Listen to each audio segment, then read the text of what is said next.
அனைவருக்கும் கணித வணக்கம். இப்போ பார்க்க போகிறது 8ஆம் வகுப்புக்குரிய கணக்கு பயிற்சி 1 5 அதில் 7ல் அதில் ஒரு முதல் கணக்கு பார்க்க போகிறோம். மகா காரணிப்படுத்துதல் மூலம் கனமூலத்தை காண்க அப்படின்னு சொல்லி கொடுத்துருக்காங்க. கொடுக்கப்பட்ட கணக்கு 729. இதனுடைய கனமூலம் கண்டுபிடிக்கணும். கனமூலம்னாவே என்ன செய்யணும்? மகா காரணிமூலம் தான் கண்டுபிடிக்கலாம்.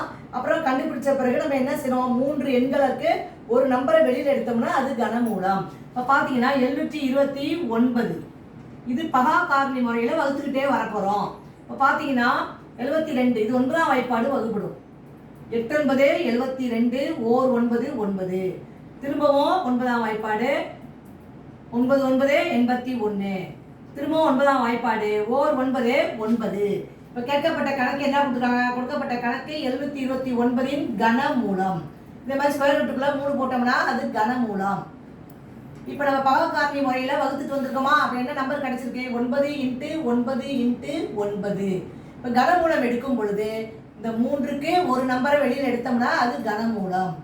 therefore 729 கனமூலம் is equal to